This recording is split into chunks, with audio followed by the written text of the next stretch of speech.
কোটা সংস্কার আন্দোলন নিয়ে সংঘাত সহিংসতার পর চলমান পরিস্থিতি নিয়ে বিশেষ বৈঠক করেছেন সরকারের 7 মন্ত্রী ও প্রতিমন্ত্রীরা। সে বিষয়ে স্বরাষ্ট্রমন্ত্রী আসাদুজ্জামান খান ব্রিফ করছেন। আমরা সরাসরি চলে যাচ্ছি সেখানে। আইসিটি প্রতিমন্ত্রী এবং আমাদের সচিব, সিনিয়র সচিব এখানে উপস্থিত ছিলেন। আমাদের শান্তি শৃঙ্খলা বাহিনীর, আমাদের পুলিশের আইজিপি এবং এই সব বাহিনী প্রধান, গোয়েন্দা সংস্থার প্রধানরা এখানে উপস্থিত ছিলেন। আমরা সারা বাংলাদেশের শান্তি শৃঙ্খলা নিয়ে দীর্ঘ আলোচনা করি। আমরা আলোচনার মাধ্যমে যেটা আমাদের কাছে ভেসে আসছে, উঠে আসছে, আমাদের সব সারা বাংলাদেশেই পরিস্থিতি ধীরে ধীরে স্বাভাবিক হয়ে আসছে এবং স্বাভাবিক হয়ে যাওয়ার কারণেই আমরা আমাদের যে সন্দেহ আইন যেটা আমাদের ছিল সেইটাও আমরা আরো কিছু পরিবর্তন করার আমরা সিদ্ধান্ত নিয়েছি। আমরা আগামী বুধবার হতে শনিবার পর্যন্ত সকাল 7টা হতে রাত 8টা পর্যন্ত সন্ধ্যা আইন কিংবা কারফিউ শিথিল থাকবে। আমি আপনাদের মাধ্যমে সবাইকে অনুরোধ করব, সবাই যেন এই সন্ধ্যা আইনটি মেনে চলেন। তাদের নিজেদেরই স্বার্থে আমরা আমাদের নিরাপত্তা বাহিনী যত তাড়াতাড়ি স্বাভাবিক অবস্থা ডিক্লেয়ার করতে পারবে, তাদের সাজেশন দিবে, ততই আমরা মনে হয় আমাদের দেশ স্বাভাবিক অবস্থায় আমরা ফিরিয়ে নিয়ে আসতে পারবো। রিপিট করে দেন যে রাত 8টা থেকে সকাল 7টা পর্যন্ত থাকবে। সকাল 7টা হতে রাত 8টা পর্যন্ত থাকবে না, এইটুক শিথিল থাকবে, আর বাকি সময় সন্ধ্যা আইন জারি থাকবে। আমাদের সময় সবাই আলোচনার প্রেক্ষিতে আমরা আরো কিছু সিদ্ধান্ত আমরা আলোচনা হয়েছে। যেমন শিক্ষাক্ষেত্রে শিক্ষামন্ত্রী মহোদয় এখানে আছেন, তিনি এখন সিদ্ধান্ত নেবেন কবে থেকে প্রাইমারি স্কুল খুলবেন, কবে থেকে মাধ্যমিক স্কুলগুলি খুলবেন, কবে কলেজ এবং ইউনিভার্সিটি পর্যায়ক্রমে তিনি খুলবেন, সেটার সিদ্ধান্ত উনি দিবেন। আমাদের আইসিটি প্রতিমন্ত্রী কবে থেকে ইন্টারনেট চালু করবেন, সেটার সিদ্ধান্ত তিনি তার টেকনিক্যাল অবস্থা অবজার্ভ করে এবং তার যে যে অসুবিধাগুলি আছে সেইগুলি শেষ করে কবে থেকে দিতে পারবেন সেগুলো তিনি সিদ্ধান্ত তিনি দিবেন। আমাদের তথ্য মন্ত্রী মহোদয় এখানে আছেন, তিনিও সিদ্ধান্ত নিয়েছেন যেগুলো আমাদের অপপ্রচার হচ্ছে, সব জায়গায় অপপ্রচার হচ্ছে, সোশ্যাল মিডিয়াতে বিভিন্ন জায়গায় যে সমস্ত অপপ্রচার হচ্ছে, সেই অপপ্রচারগুলো বন্ধ করার জন্য এইগুলোকে যাতে সঠিক নিউজটা যেন সারা বাংলাদেশ তো বটেই, সারা বিশ্বে যেন প্রচারিত হয়, তার জন্য তিনি ব্যবস্থা নেবেন। সে আমাদের পররাষ্ট্রমন্ত্রী এখানে ছিলেন না, তার আমাদের সিনিয়র সচিব এখানে ছিলেন, তিনিও বিভিন্ন রাষ্ট্রে কিভাবে আমাদের সঠিক নিউজটা যাতে যায়, এই আন্দোলন কারা করেছেন, কারা এই আন্দোলনকারীদের ব্যবহার করেছেন, সেটা তো এখানে দীর্ঘ আলোচনা হয়েছে। আপনারা সবাই লক্ষ্য করেছেন যে ছাত্রদের আন্দোলন যারা শুরু করেন, তখন একটা আমাদের সবাই ধারণা করেছি যে ছাত্রদের আন্দোলন একটা অহিংস আন্দোলন, তারা আন্দোলন করবে তাদের দাবির জন্য, এবং আমরা তাদের দাবির প্রতি সবসময় সহানুভূতি আমাদের ছিল। আমরা 2018-তে এই দাবি উঠেছিল, তখনই আমরা স্পষ্ট করে বলে দিয়েছিলাম যে আমরা ওই যে কোটাটা, সেই কোটাটা আমরা তখনই কয়েক সেক্টরে বিলুপ্ত করে দিয়েছিলাম। আমাদের সবাই তখন সানন্দে এই আন্দোলনকারীরা ফিরে গিয়েছিলেন। মহামান্য হাইকোর্ট সংক্ষুব্ধ হয়ে কয়েকজন মুক্তিযোদ্ধা সন্তান এটার বিরুদ্ধে তারা রিট আবেদন করেছিলেন।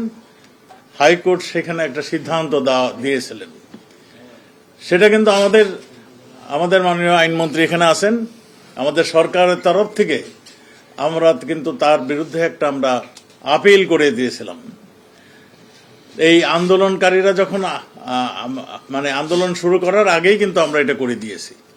আন্দোলনকারীরা যখন আবার আন্দোলন শুরু করলেন, তখন আমরা বললাম যে যেহেতু আমাদের বাংলাদেশের আদালত সম্পূর্ণ স্বাধীন, বিচার ব্যবস্থা সম্পূর্ণ স্বাধীন, কাজেই এটা আইনের মাধ্যমে এটা সমাধান হওয়া উচিত। আমরা আপিল করেছি এবং যারা সংক্ষুব্ধ হয়েছে তারাও অ্যাডেড পার্টি হিসাবে সেখানে হাইকোর্টে যেন তাদের বক্তব্য দেওয়া হয়। তার এই তারা সেই জায়গায় না যেয়ে তারা আন্দোলনেই রয়ে গেলেন। তা আমরা আমাদের মহামান্য বিচারপতি এই রায়টাকে মানে একটা সুন্দর রায়, তার ফুল বেঞ্চে আলোচনার মাধ্যমে একটা সুন্দর একটা রায় দিয়েছেন এবং কোটা যারা চেয়েছিলেন মানে কোটা আন্দোলন করে তার চেয়ে বেশি তাদেরকে দিয়ে দিয়েছেন। মানে আমাদের মুক্তিযোদ্ধার কোটা 5% এবং 2 নৃগোষ্ঠী এবং প্রতিবন্ধীদের জন্য 1 করে 2%। একটা সুন্দর সাজেশন সবাই মেনে নিয়েছে, সবাই এদেশের মানুষ সবাই বলেছে একটা সুন্দর সাজেশন আসছে, সুন্দর একটা আসছে। আমরা আন্দোলনকারীরাও সবাই এটা মানে অ্যাকসেপ্ট করলেও আমরা দেখলাম যারা আন্দোলনকারীদেরকে ঢাল হিসাবে নিয়ে আসছিল তারা এটা অ্যাকসেপ্ট করতে পারলো না। তারা নানান অজুহাতে আন্দোলনকারীদেরকে প্রভাবান্বিত করে তাদেরকে জোর করে অন্য ধরনের মানে আওয়াজ তখন তোলা শুরু করলো। আমরা দেখলাম নানান ধরনের মানে দাবির পর দাবি, কোন কারো অযৌক্তিক কিছু দাবি, শুধু দাবি নয়, আবারও তারা মানে সমাবেশ মানে হিংসাত্মক কার্যকলাপে মানে ছাত্ররা বাদ দিয়ে ছাত্রদের নামে তখন সেকেন্ড লাইনে যারা ছিল তারা কিন্তু সামনে চলে আসলো।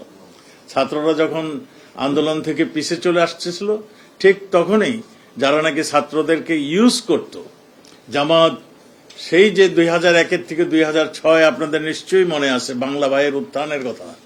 বাংলা ভাই যেভাবে মানুষকে হত্যা করে 2 পা উপরে তুলে দিয়ে মানে লটকে রেখেছিল এবং তার মৃত্যু মানে না হওয়া পর্যন্ত এবং তাদের আত্মীয় স্বজনরা এনে তার যে এই অবস্থাটা দেখিয়েছিল, ঠিক সেই রকম ভাবে ঠিক সেই কায়দায় আমরা দেখলাম আমাদের 1 পুলিশ সদস্য এবং 1 রাজনৈতিক ব্যক্তিত্বকে তারা এইভাবে প্রকাশ্যে ঝুলিয়ে তারা এই দৃশ্যটির অবতারণা করেছিলেন। আপনারা সবাই দেখেছেন। এই আন্দোলনে এই পর্যন্ত আমাদের কাছে যা আসছে, আমরা হাসপাতাল এবং আমাদের থানায় যে সমস্ত রেকর্ড আছে সেই রেকর্ড অনুযায়ী 150 জনের আমরা সুনিশ্চিত। আমরা সবার জন্য দুঃখ প্রকাশ করছি।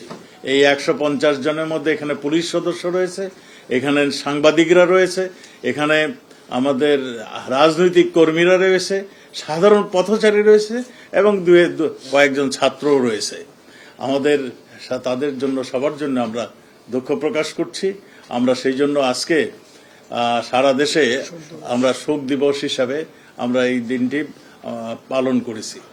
তা আমরা মনে করি যারা প্রাণহানি ঘটেছে তাদের পরিবারকে আমরা সমবেদনা জানাচ্ছি। আমরা মনে করছি যে ছাত্র ভাইরা যারা নাকি এই আন্দোলনের জন্য আসছিলেন তাদের যেহেতু সব দাবি আমরা মেনে নিয়েছি, তারা ফিরে যাবেন, তাদের স্কুল, কলেজ, ইউনিভার্সিটি ফিরে যাবেন, এইটাই আমরা আশা করি।